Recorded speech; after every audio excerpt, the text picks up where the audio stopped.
Life's changing, and changing fast. No matter if you live in a big city or in a small village, your life is being impacted by waves of change in your personal life, professional life, in any aspect of your life. But this is not an individual phenomenon. It is a global phenomenon. Think about society, economy, the environment. Humanity is going and is causing and is suffering a massive global wave of change. We could try to address this change, or even to understand it, using several different approaches. We could think of an esoteric approach and talk about the age or the era of Aquarius. We could think about the economy. We could think about the age of information, the impact of the internet. But we could also use a very simple but very powerful way to look at that. Let's use nature.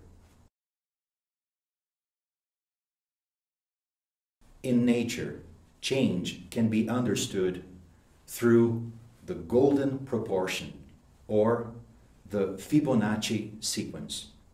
We can see this sequence in the stars, in the galaxies, in the flowers, in the waves. We could see that spiral practically in everything that we look at in nature, even in your body. But let's use a very simple image, the classic image of the Fibonacci spiral over a cocoon.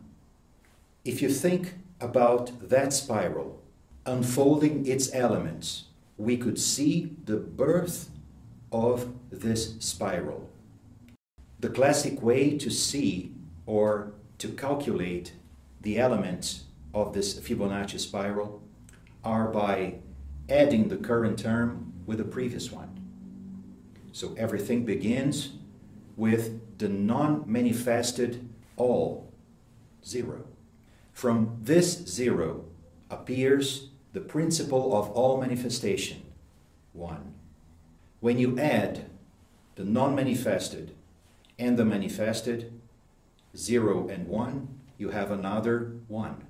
And the following element is by adding 1 and 1 and 2, and 1 and 2, 3, and 2 and 3, 5, and 3 and 5, 8, and so on. And there you have it, the Fibonacci spiral, right in front of your eyes. But if we took this spiral and instead of plotting the elements over this nice cocoon, we draw a line of successive change, how would it look like? So if we think about the decades that we have gone since the major disruption of the last century, the end of the Big War, and we saw the cumulative impact of change, decade over decade, we would have a curve more or less like this. Now imagine that this is only one aspect of your life, your relationships. But let's think about your profession. Let's think about the environmental change. Let's think about the waves of information that impact you in every second. So if we combined all those exponential curves, what image would we have? That line, that combined line of change would look more or less like this. This is the true meaning of the classic intersection of the cross. The cross is not a religious symbol. The cross means the crisis of the consciousness when it reaches its tipping point, its turning point.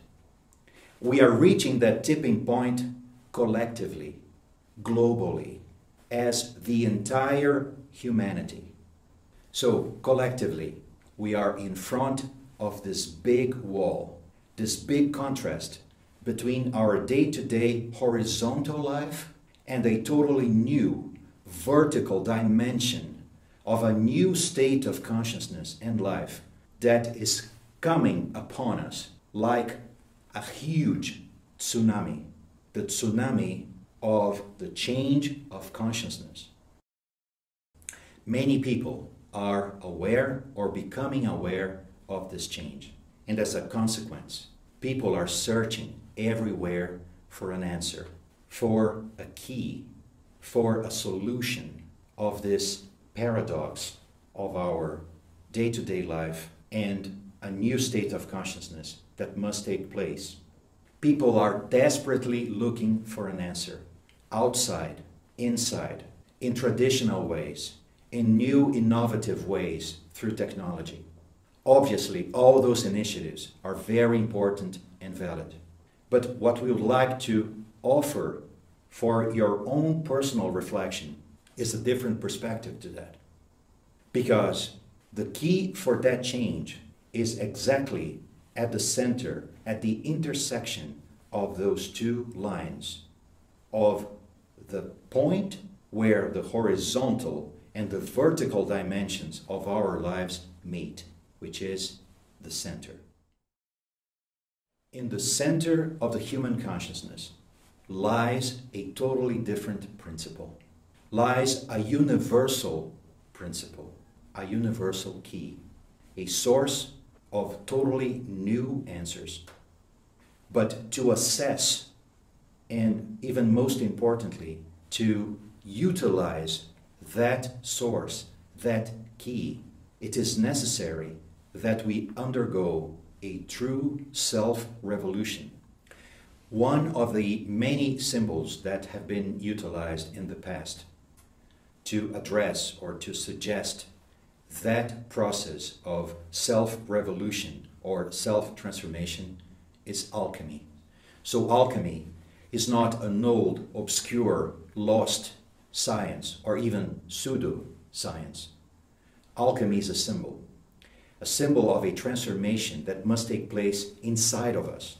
So we've chosen, amongst countless symbols of alchemy, this image of the royal pair, the queen and the king, because they represent the essence or even the cornerstone of this transformation that we are talking about.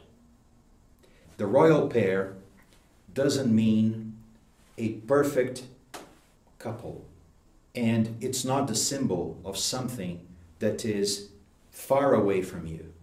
The royal pair represents the two poles of your own consciousness, the universal one and the human one, the sun and the moon. And they must meet in your life, in the tree of your life, in your natural life, and celebrate this communion, this union, to generate a totally new state of consciousness. Alchemy is a process that follows a very clear order, the order of the inner transmutation. To better understand how this can take place in us, let's use a very classic and at the same time beautiful image from Da Vinci, the Vitruvian Man, that also depicts how our own body is a manifestation of the golden rule, the golden proportion. If we look at the Vitruvian Man and we try to find the center of this image, where is it located? Can you find it? If you find the center of the circle, you're going to see that it is located right between the solar plexus and the sacrum plexus. In other words, the center of our biologic self. This represents that the center of gravity of the normal human being is located in the subconscious and unconscious level, and everything that actually drives us to act the way we do. But when this universal principle awakens in us like a new sun and reflects itself in the center of our soul, in the center of our consciousness, that is its mirror, the moon, it is as if the center of our entire life shifted from that egocentric point or that selfish center in us to something totally new. The center of our lives is elevated to the heart. In that moment, we become seekers. Seekers of something that we cannot define. Seekers of the truth. Seekers of reality. Seekers of a perfect manifestation that we cannot describe with words, but that we intuitively can recognize when we see an image of. So when the universal principle is active in us and touches the innermost core of our consciousness starts to function in direct relation and correlation with it. At the very beginning, in moments, in instants, like the light of the lightning in the sky. In those moments of awareness, something touches not only our hearts, but also our understanding. So areas of our brain that are dormant and cannot become active through the intervention of our normal egocentric state of consciousness are touched, and they start to gradually become awakened, like a pre-existing consciousness, like a pre-existing memory of something that is very deep in us as the archetype of our own true consciousness. This process may take a long time. This process may be like lives and lives, living with a series of insights. But once these insights become like a permanent flow from our heart into our head, then a new way of functioning for our heart and our head can take place. Our head and our heart that have functioned in a separate and divided way up to that moment can finally become united. So in our hearts, a new identity, a new communion with the universal principle is taking place. And that union is changing the way that we see ourselves. That is the source of a totally new self-knowledge, a self-awareness that will gradually start to unveil to our own consciousness the real motives behind our actions. So our subconscious and unconscious motivations, or our inner invisible world, starts to become visible to the principle of this new consciousness. This represents that the true drive or the true motives that keep our life in constant motion will become visible to the inner eye of our soul. And when the inner world becomes visible enough, and this new power of a new consciousness has touched, awakened, and transformed not only our hearts, our heads, but also our actions or our hands, then the first loop of a new consciousness has taken place.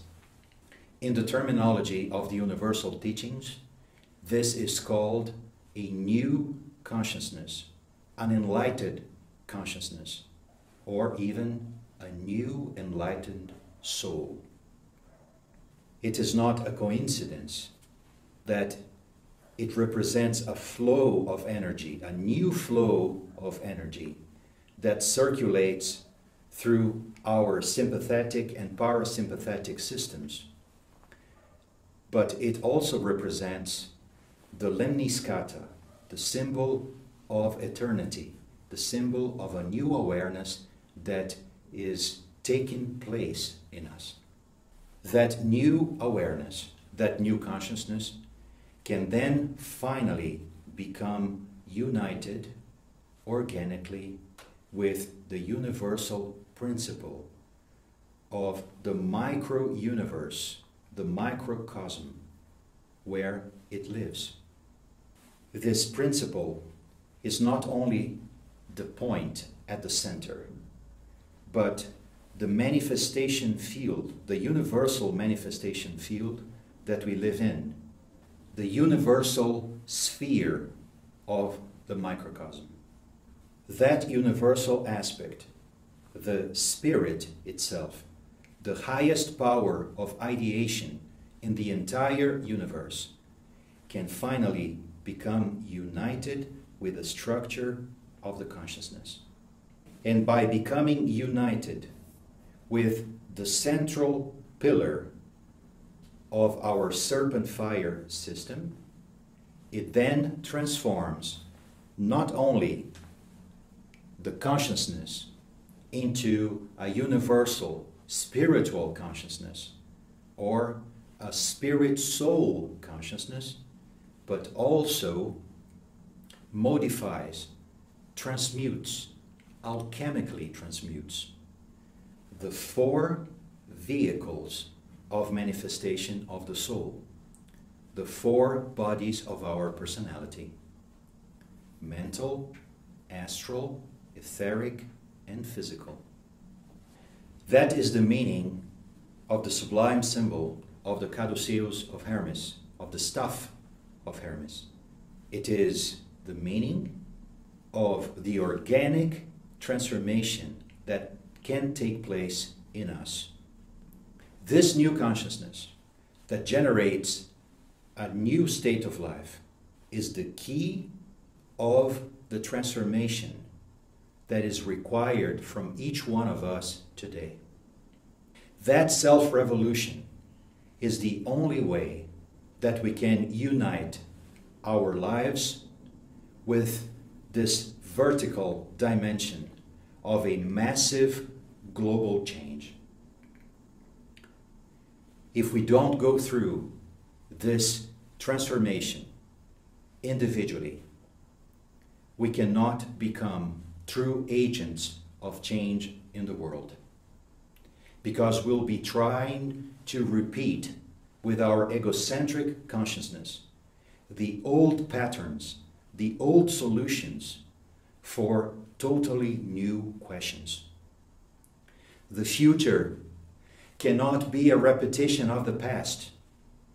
The future must be born from the eternal present that lies within us. That is the key. That is the path, the inner path, the spiritual path, that every seeker of the truth must go through. That is the path that lies in front of us since the dawn of times. The path that all spiritual schools present to the seekers. That path is not a dream. That path is a reality. And that path is also the message and the proposal of the modern spiritual school of the Golden Rosycross.